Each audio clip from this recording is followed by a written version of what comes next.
causes biological changes in the child, changes that affect how the brain functions in response to stress over time, and leaves these children vulnerable to either overreacting to minor stressors or underreacting in the face of real stress. This is lifelong. This is changing the brain and the way the brain functions to alert the body to respond to stress. It also affects education, academic and cognitive functioning, and their ability to regulate their own emotions in response to things and to behave on those emotions. It's just, it all gets out of whack. That's not a technical term. Interestingly, one of the biggest things that exposure to domestic violence leaves kids at risk for, and this was mentioned earlier, is committing domestic violence in their own relationships when they grow up. Indeed, the strongest predictors of committing domestic violence and as an adult are having been exposed to it as a child, and second, developing conduct problems as a child. And conduct problems are one of the most common experiences that children have when they're living in a violent home. So we know there are also a lot of other risk factors going on in these families. Child abuse is a big one. In about 40% of domestically violent families, there's also physical child maltreatment and harsh parenting. So you might think, well, maybe that's what's counting for this, because we know that children who are abused have horrific outcomes, right? Well, there's a lot of research now that very consistently indicates that, yes, physical violence toward the children matters, but domestic violence also counts. Children who live in domestically violent homes have outcomes that are very, very similar to those of children who are physically abused. It has the same outcomes and the same magnitude of effect. We don't know if it's worse for girls or boys, or if there are different outcomes. The data don't converge on that. There is a growing consensus, however, that when it starts young, the younger children are more likely to have bad outcomes because, one, they're more likely to be exposed to it. Younger children are exposed much more often than older children because they can often get away. If you think about how this affects children, why does it carry over to lifelong? I'll give you an analogy. If you put an adult, a healthy adult, on a starvation diet for a while, the person will lose weight, get ill, and have some health consequences. But if you start feeding them again, they pretty much bounce back, right? If you starve a child for very long, they have academic and cognitive delays. They can have mental health delays that are permanent. Their growth, physical growth, is stunted. This sets the stage for them to have lifelong horrific outcomes. It's not very different when you expose a child to severe and chronic stress, such as they experience in domestic violence. One thing, I mentioned conduct problems earlier. This is common. In shelters, about 40% of children have significant conduct problems. They're at the 95th percentile compared to their same age peers. It's a significant problem. And once conduct problems like aggression and antisocial behavior, when those emerge early on, it sets a lifelong stage. It pre-stages juvenile delinquency, involvement in the criminal justice system, school dropout, substance use, and this all starts early. So it's really important, I think, as a society that we recognize these bad outcomes for children and attempt to do everything we can to stop.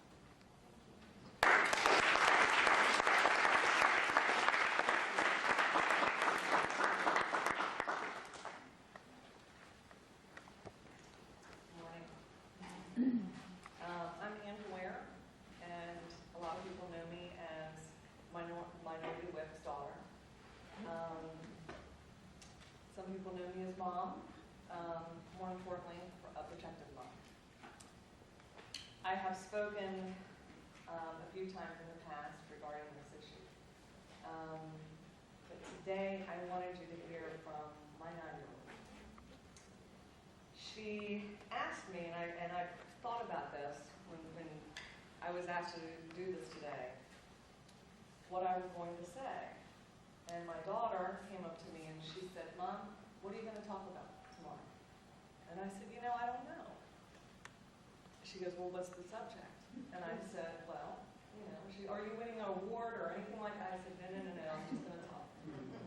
And she said, "Okay, well, I'd like to help with this."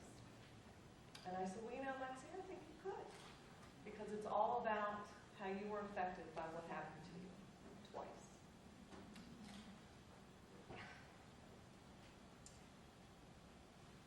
She said that she was going to write a diagram. And I have this in my hand right now. And it says ideas from Mom at the top. And she starts with that she's having a hard time sleeping because of what happened to her. And she worries about what's going to happen the next day, if it will ever happen again. And is scared of men or women. She thinks she's not beautiful. And says some kids don't because someone messed with their body. They feel scared inside their body and their mind. They need help. They need therapy, and they need someone to talk to. I'm scared to sleep, but more importantly, she put a check on it. But I think it'll be okay if you have faith, trust, and belief.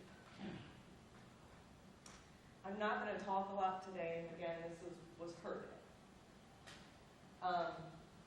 I just want everyone to understand how powerful, and this is a daily struggle for me and this child. Daily. It affects every part of my existence as well as hers. And I have said this a million times, how disappointed and outraged I am. When a classroom, probably of fourth graders, could get this. And we are pounding our heads against the wall for all of these people who can make a difference to do it.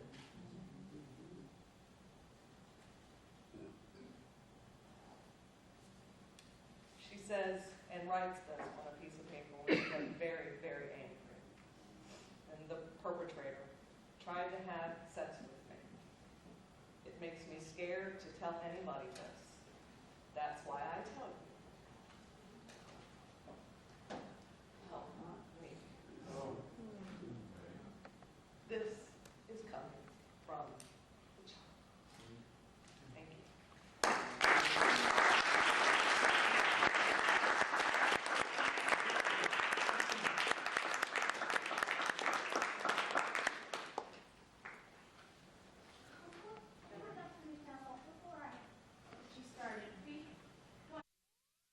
Key indicia of how well we're doing in the Congress is how long it takes to get something obvious done. And boy, that sometimes is an embarrassing check for us to make on ourselves. With you here, and the understanding that's going on, I think that we can come up with some recommendations as to how we proceed. I do want to commend Steny Hoyer, who's invested a lot of time in this himself. What we're doing is both overdue and has a sense of urgency about it, because we can intervene positively in the outcomes of the lives of so many people. The Judiciary Committee, I think, is fundamentally supportive of what we've done. Since we've got this into law now, I would recommend that we have an oversight hearing in the Judiciary Committee, measuring where in the heck we are.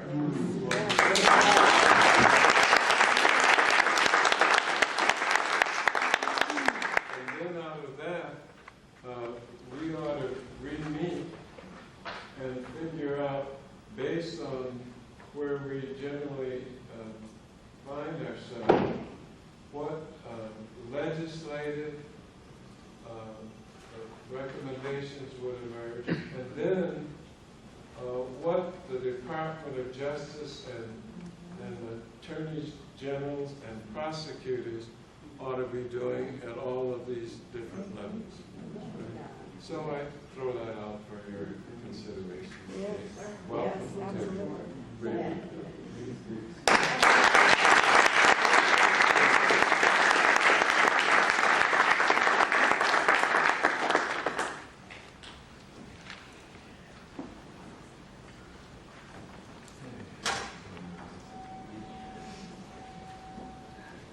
Well, good morning again, and I am grateful for this opportunity to talk a little bit about some of the research that we support at the National Institutes of Health and Wellbeing in Homes, and I manage a program of research that focuses on children exposed to violence, and a good deal of what I'll talk about will be some examples of studies that coincide with or corroborate some of the kinds of findings that you heard from Dr. McDonald earlier. One of the things that we wanted to do was call attention to the needs of children exposed to violence, and so some of the studies that I will talk about are from funded projects that responded to our call for research in those areas. One of the studies that I'll talk about first focused on child regulation and exposure to marital violence, and we heard a little bit about that earlier. We funded this project to identify pathways and vulnerabilities and protective factors in association between marital violence, children's emotional and physiological regulation, leading to their adjustment. This study was conducted by Mona L. Sheikh from Auburn University, and her goals were to examine children's emotional and physiological reactivity and regulation. She heard a little bit about earlier that those are important things to consider in looking at child adjustment.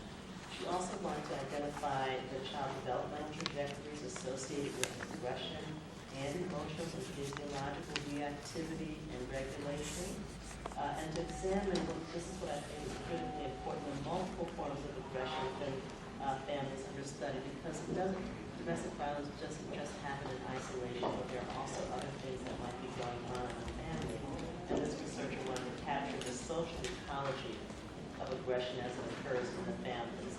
And one of her findings was that aggression against either parent has unique effects for children's emotional security, and that kind of connects with the issues of attachment that Dr. McDonald talked about.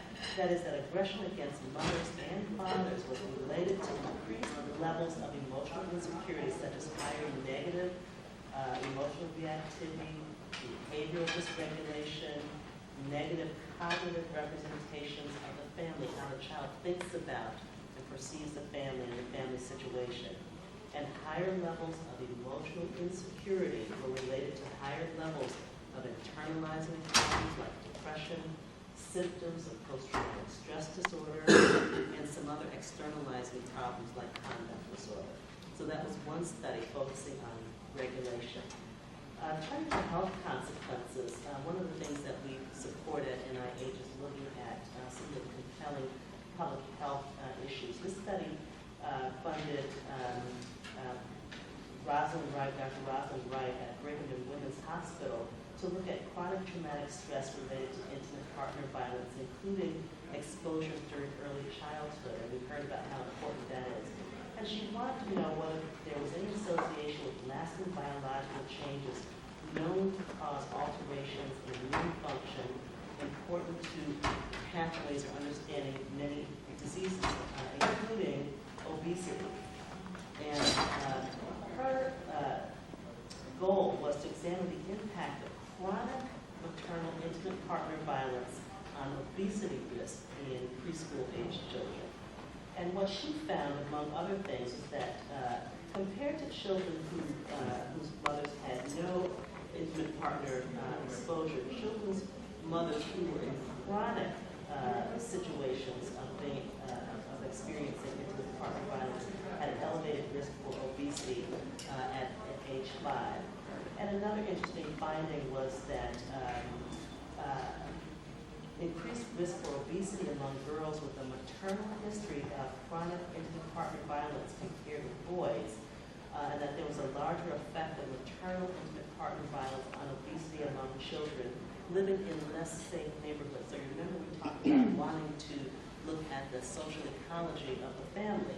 And they hypothesized that, well, perhaps the reason for this, looking at these less safe neighborhoods, may be that children growing up with family conflict and exposure to community violence may have cumulative impact on distress symptoms and thereby influence both the physiological and behavioral coping strategies that elevate risk for early obesity. So there's lots to still consider, but one of the things that we wanted to point out is that this doesn't just happen in an isolated fashion or in just one particular context, but that there are many things that are affected in the life of children. And finally, I just want to, again, support the research that says that this has long-term consequences. We funded a study by Dr. Carolyn Smith, who wanted to know whether exposure to violence within the family disrupts individual development in adolescence, and wanted to know whether or not the consequences cascade over the life course and affect the subsequent generation. And I'll briefly say that they studied adolescents starting at ages 14 and into adulthood, and because my time is up, I'll get right to the key findings, that yes, indeed, the cycle of violence that you heard about earlier this morning was confirmed in Dr. Smith's study, indicating that children who experience this, adolescents who experience this kind of chronic and severe intimate partner violence, who are exposed to it, may themselves, as young adults, be in violent relationships, and they may also be perpetrators of violence themselves. And one of the things that's important to note is that this exposure indicates the learning of power and control tactics, and that the lack of development of alternative conflict management strategies with intimate partner relationships may be a factor that leads to this intergenerational transmission of these behaviors. Thank you.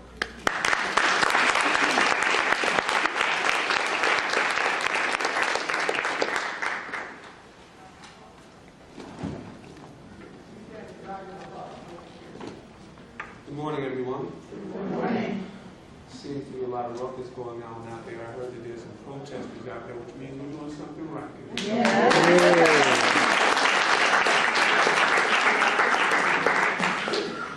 So, I come to you today with no bevy of statistics, so we can all take a sigh of relief. But if you would indulge me for a few moments, I'd like to read for you a true story about a little boy.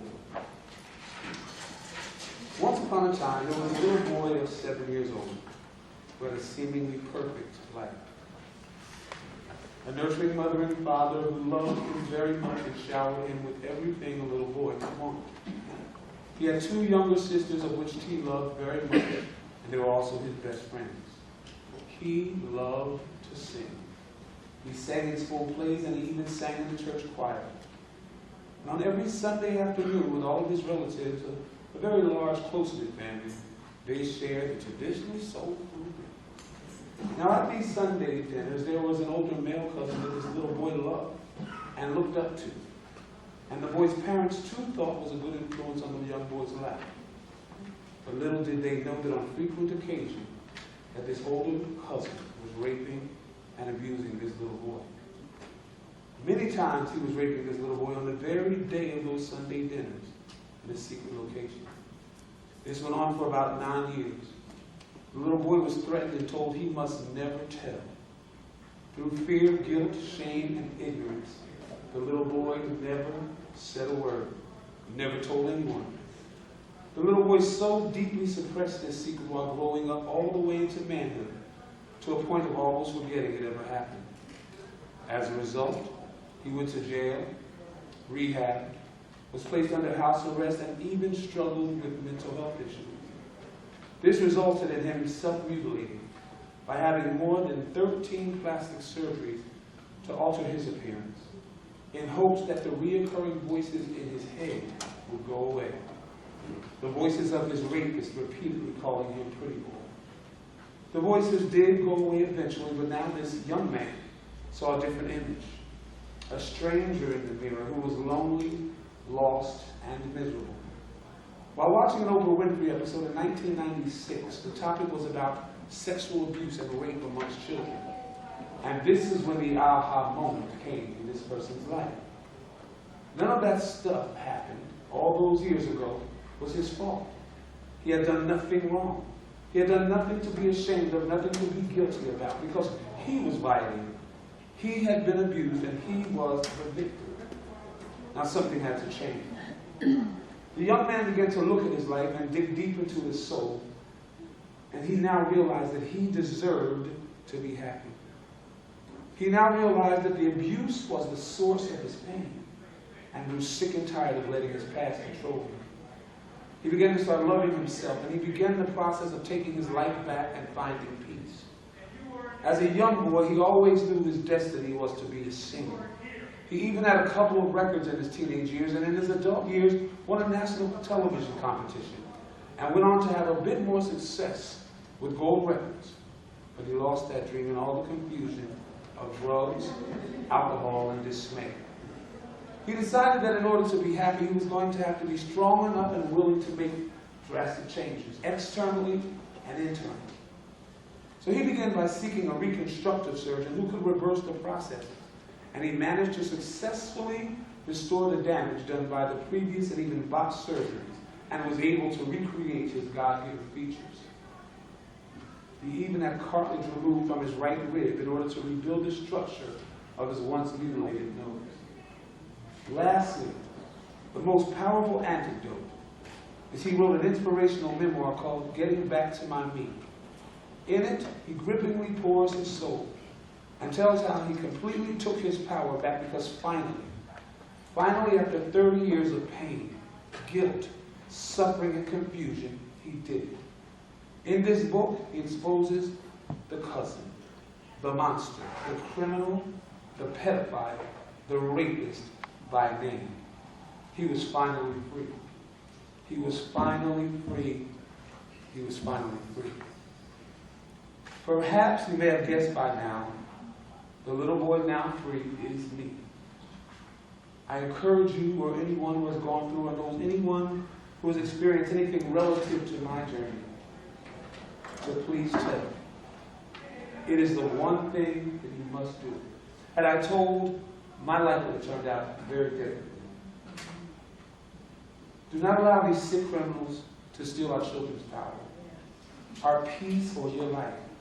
You see, we must remove the taboo and create normal dialogue about this, and it's never too late to take your power and have your peace.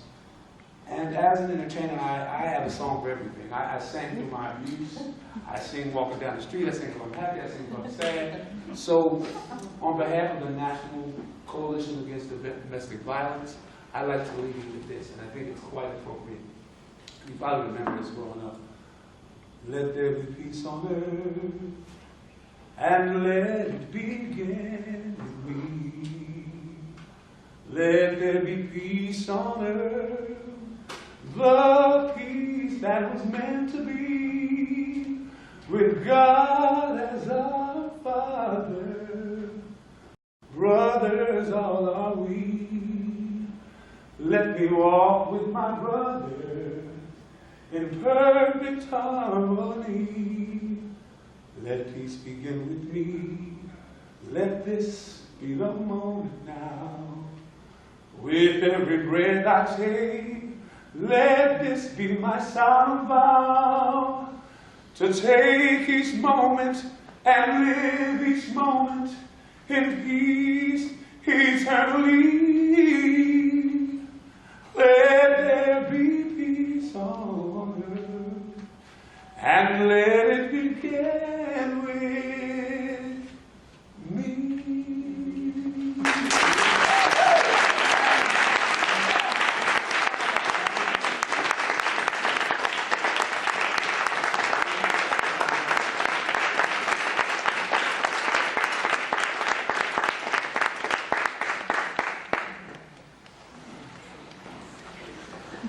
So I'd like to ask you to join me in thanking our first panel today. They did an amazing job.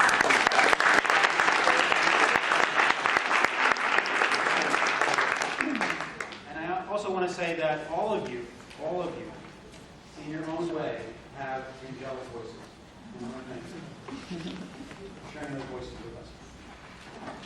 We are running a little behind schedule, and so in the interest of time, what we'd like to do is switch our panels. We're going to have the second panel come forward, and we will reserve Q&A for the very end, the second panel, for all of our 11 panels here today. Okay? So we're just going to take a moment to switch.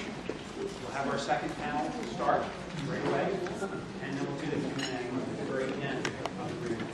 Thank you.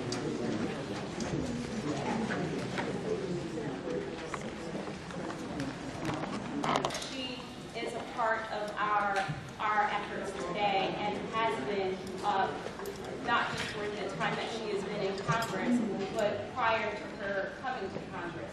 The Congresswoman Sheila Jackson Lee, I said earlier that that Congressman John Conyers was the third good marshal of the Congress, but I feel in a lot of ways Sheila Jackson Lee is like our Harriet Tubman, like our Harriet Tubman, and she's leading that effort on social justice issues. She has a distinguished legal background, which many of you may know, but she's also has great leadership on Homeland Security Committee, where she's fighting for equity around energy issues for our communities, making sure that businesses have the opportunity, men and women-owned businesses, small businesses, corporations, have the opportunity to get benefits from federal funding that goes out to make sure that we are energy efficient. In addition to her Homeland Security efforts, and she has done a tremendous job around the Violence Against Women Act. She was one of the first co-sponsors of the bill, and we're delighted that she's here today to talk to us about what we can expect from the Judiciary Committee as we try to move forward in breaking down these barriers on domestic violence in our panel. Please join me in welcoming Congresswoman Sheila Jackson.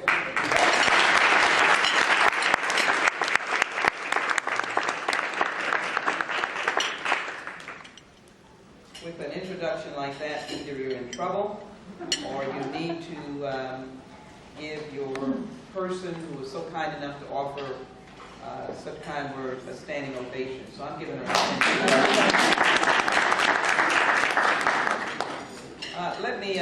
whenever you get in between panels, you know that you are nearing the gavel coming down. Panel, thank you for your kindness and indulgence.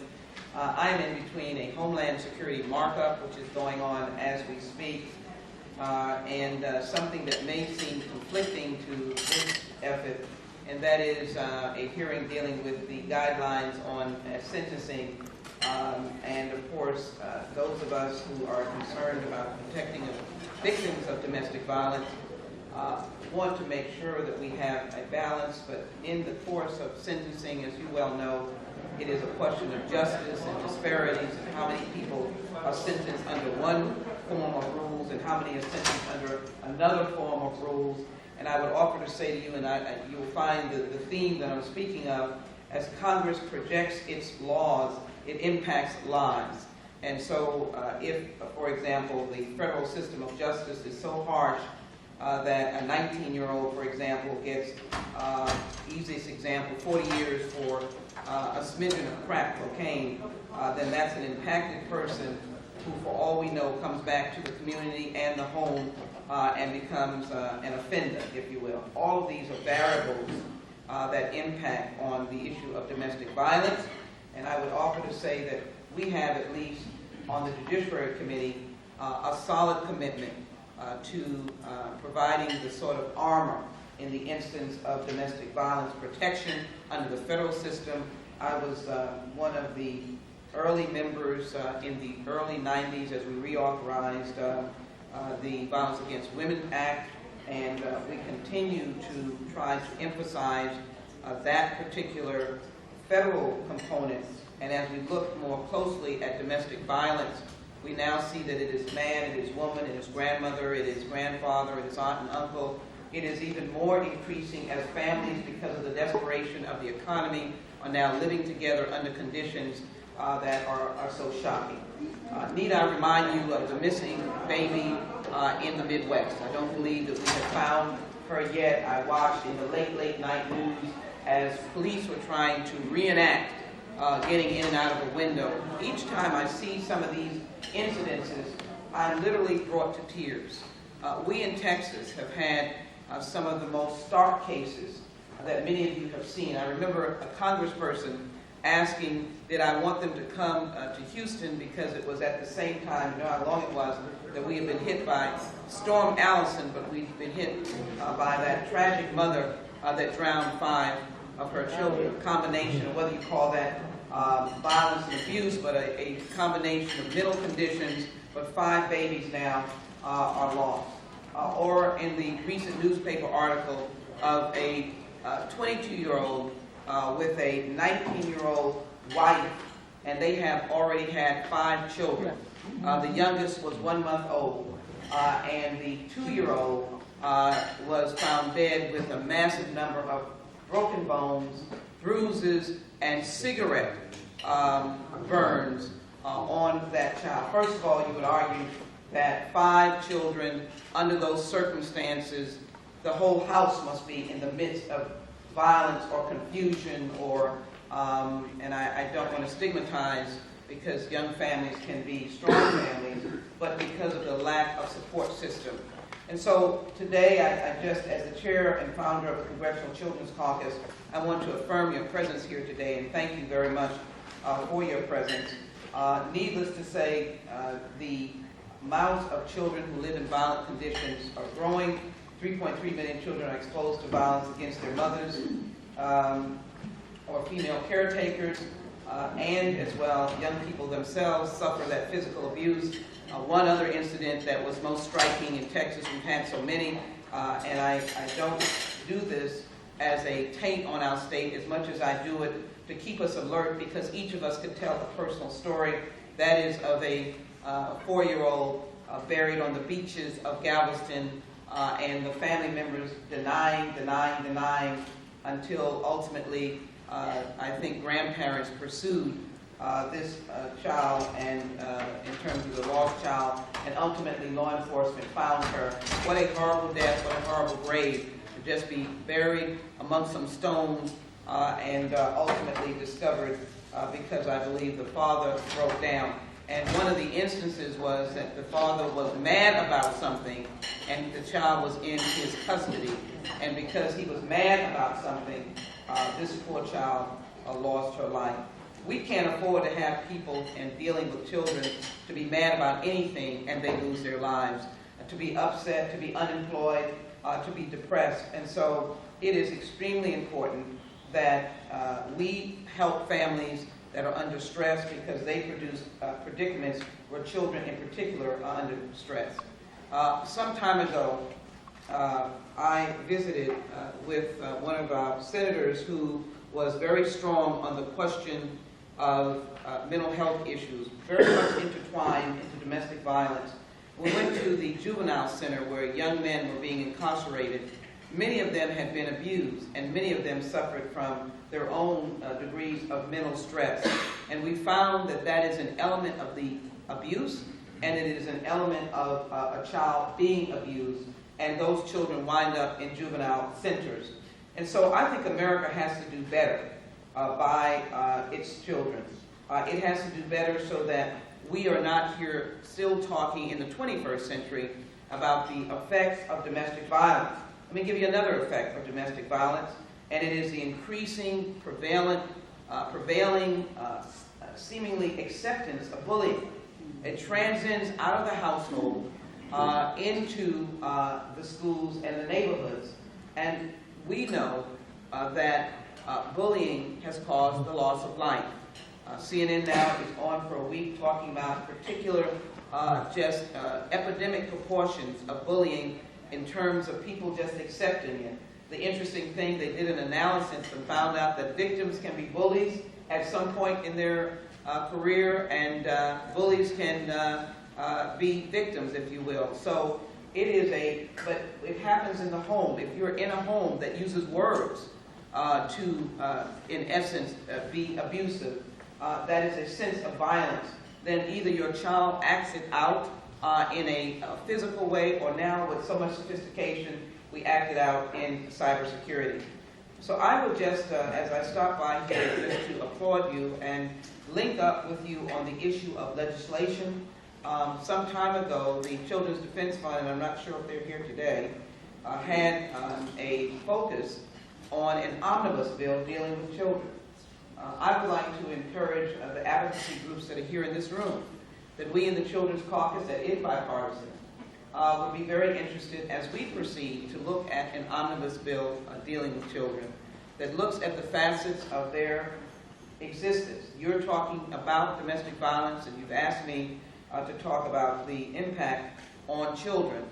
It is massive, it is extensive, and most psychiatrists and psychologists will tell you as they sit and listen to their patients the extensive impact on childhood violence has into adulthood, into family relationships, and ultimately into that next generation of how that particular individual becomes a parent, lives in a neighborhood, works among their colleagues, gets a job, finishes college. All of that is directly related to a child either abused or physically having the abuse. And let me not leave out the siblings who are in that particular atmosphere, even if it is one child that is abused. So we are looking at best practices. I always am sensitive when I talk about omnibus legislation and children and all, but best practices to listen to all of you about how the federal government can be a partner. The Affordable Care Act has a large piece on preventative care, and a lot of work can be done under that legislation to help get people to doctors so that more children can be seen by pediatricians and those who deal with child psychiatry. More information from a child can help, if you will, stem the tide of domestic violence. More contact with children, more nurses in schools can help stem the tide of domestic violence.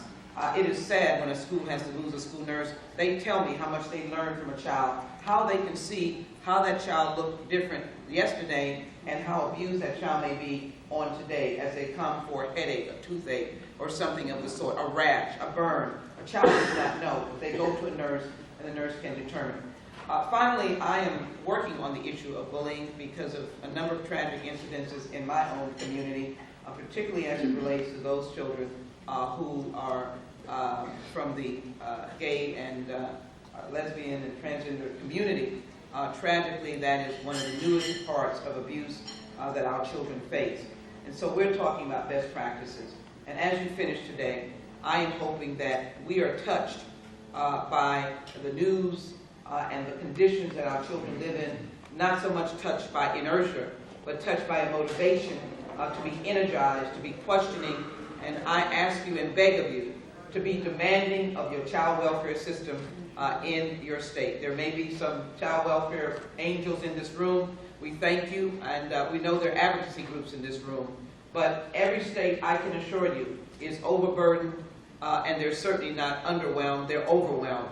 The caseload is enormous, and I believe we have to challenge the bureaucrats and challenge those of us who are in elected positions to ask the hard questions, how you're addressing our children and how you're protecting them. What are you doing with our children that age out? How are we protecting them? Because they may have come through a system that may not have been the best, they may have been abused, and then they come out as an 18 or 19-year-old, and what do they do? If they engage in a relationship, if they have a child, are they prepared to parent that child? Or are they going through the same cycle that they were involved in again? Again, by being in this room, I know that you're angels being touched. I ask you to touch someone else. Thank you all very much.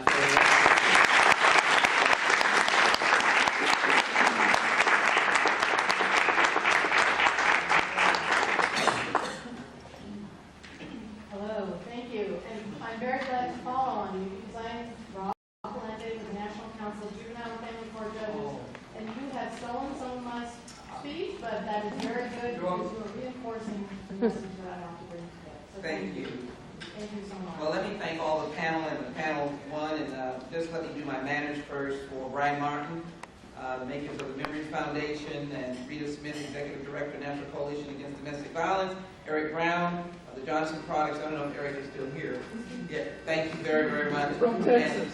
And from Texas. See, I need to mind my manners. And then my colleague, Gwen Moore, and I'm not sure if any other members were there, but you just gave me that opportunity. To all the panel, we do really want to coalesce with you, so I hope that we will be able to organize a meeting in my office and begin to talk about some of these very, very vibrant issues. Thank you all very much.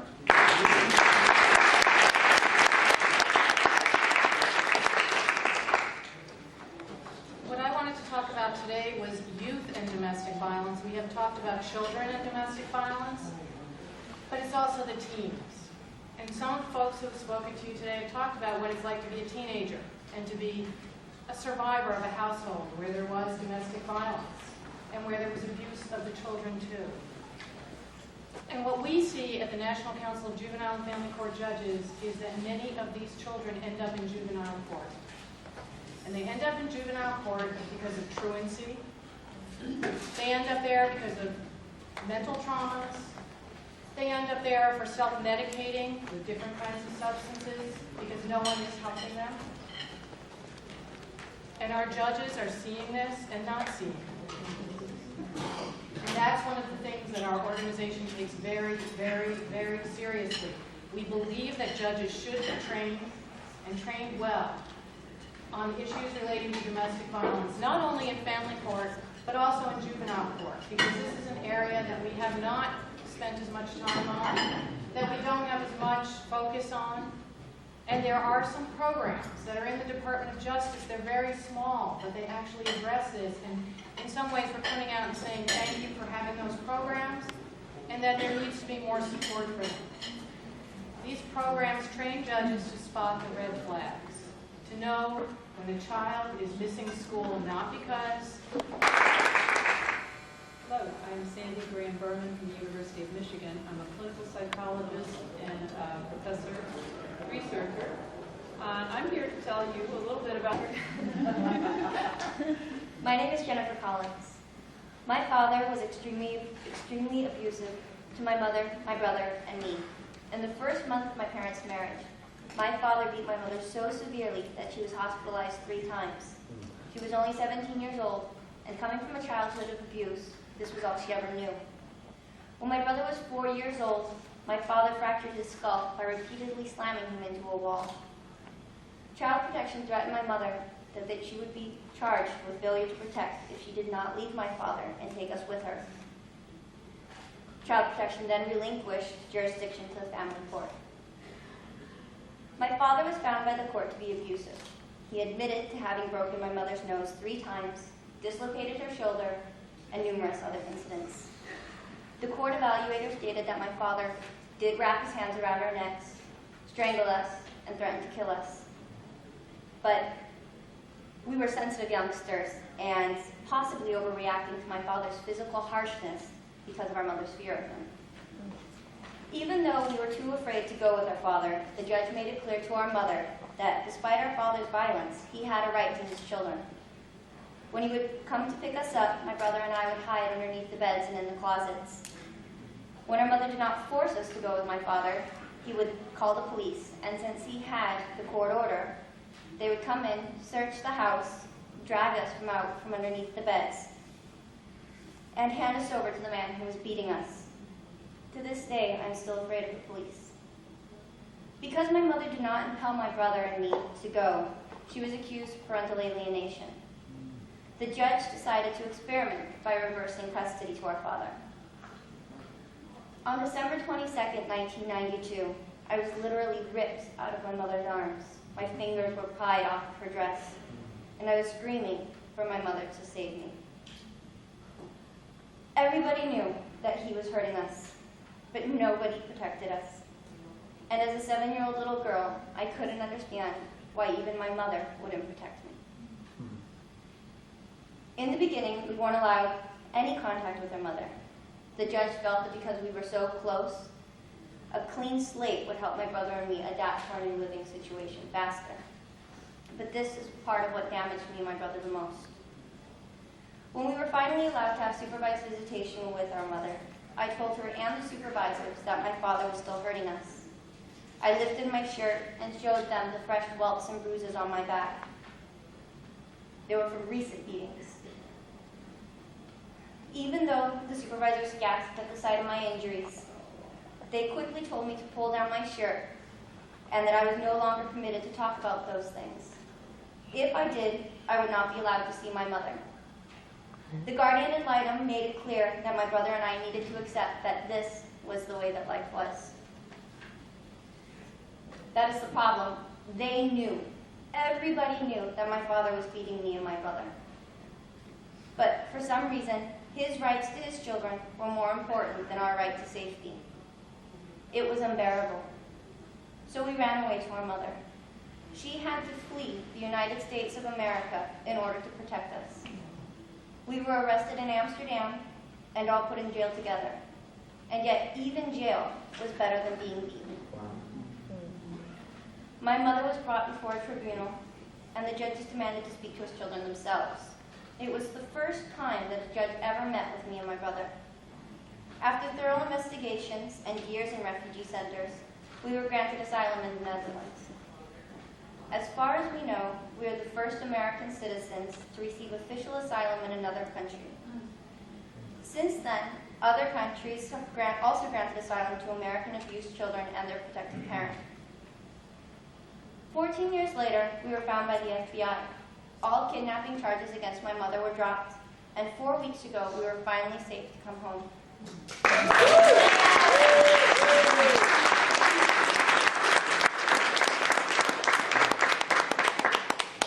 Since our case has been made public, children from all over the United States have written me and begged me to help them.